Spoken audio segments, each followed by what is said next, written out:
Imagine navigating a vast ocean without a compass, drifting aimlessly at the mercy of every wave.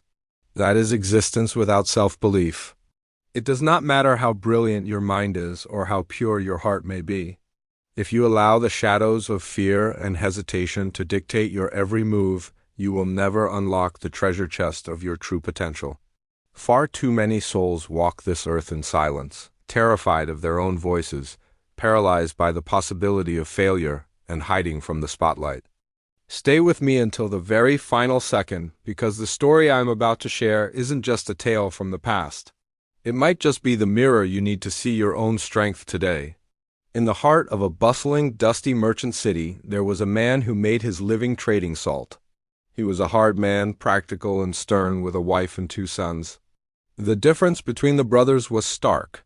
The younger was a firecracker, bold, loud, and charming. The elder, however, moved through the world like a ghost.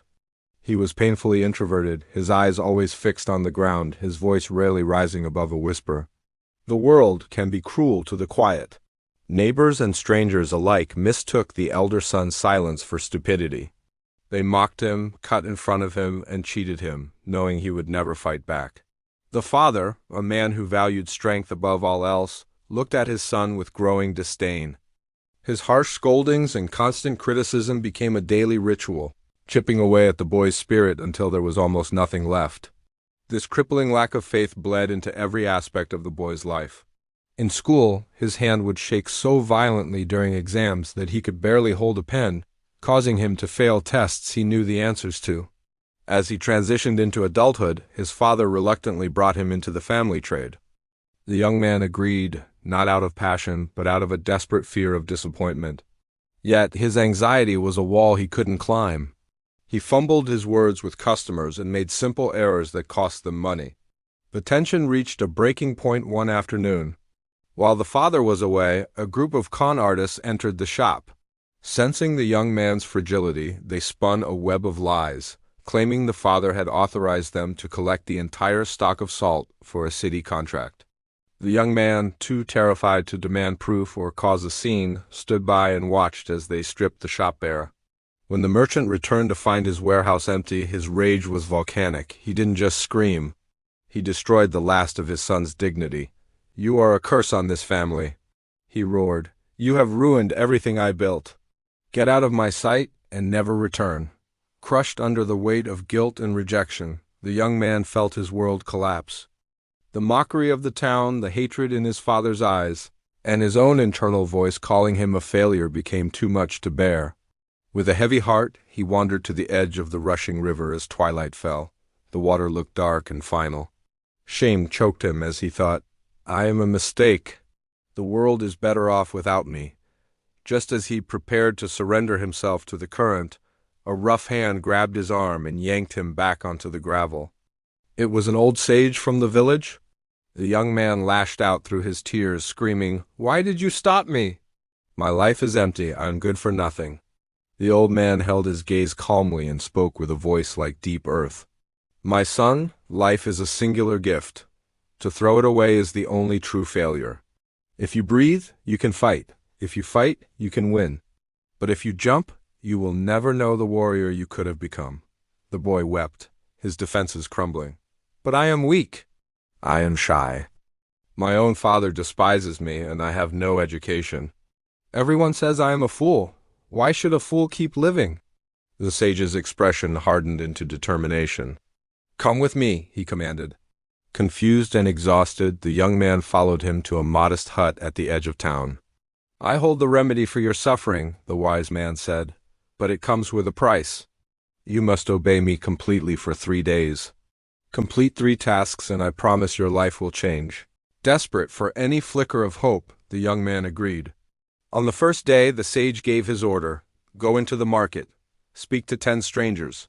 Ask them about their day, their struggles, their joys. Do not return until you have heard 10 stories. The boy was terrified. His heart hammered against his ribs like a trapped bird. But he forced himself to approach the first person. Then the second. Some walked away, but others stopped. They smiled. They spoke. By sundown, he hadn't just spoken to 10 people. He had connected with them. He realized that strangers were not monsters to be feared, but people just like him. On the second day, the sage pointed to a group of village children. "Today you will be a teacher. Gather them and explain the importance of water to life." "I cannot," the young man panicked. "I am uneducated." "They will laugh at me," the old man smiled gently. "They do not know your grades. They only know what you tell them. Speak what you know to be true." Trembling, the young man stood before the children with a glass of water in his hand. His voice cracked at first, but as he saw their curious eyes, he steadied himself. He spoke of thirst, of rain, of life.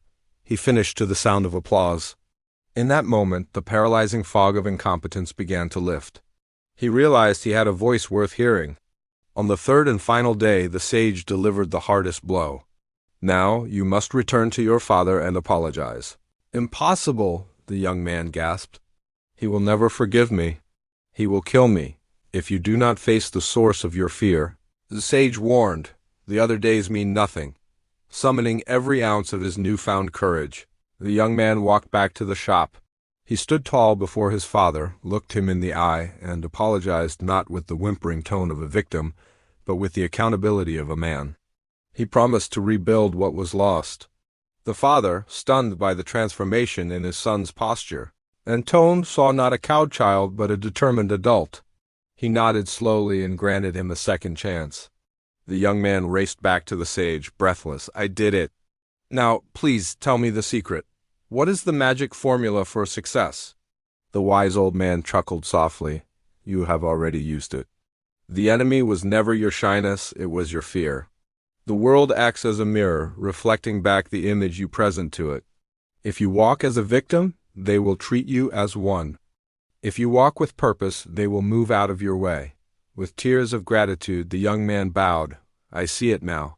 I will never let fear hold the pen to my life story again." Years later, that trembling boy became a titan of industry, renowned not just for his wealth, but for his commanding presence and unshakable confidence. Let this be a lesson etched into your mind. Self-confidence is not a trait we are born with. It is a muscle we build in the gym of adversity. It does not matter how quiet you are or you start. If you challenge your fears, the walls around you will turn into doors. The boy believed he was born to drown, but he learned to swim against the tide. Step out of your comfort zone. Take the risk. Believe in your own worth. You possess a reservoir of strength you haven't even touched yet. If this story sparked a light within you, please like the video and share your thoughts in the comments below so we can reach more souls who need to hear this. I will return soon with another journey. Until then, stay patient, stay grateful, and keep climbing.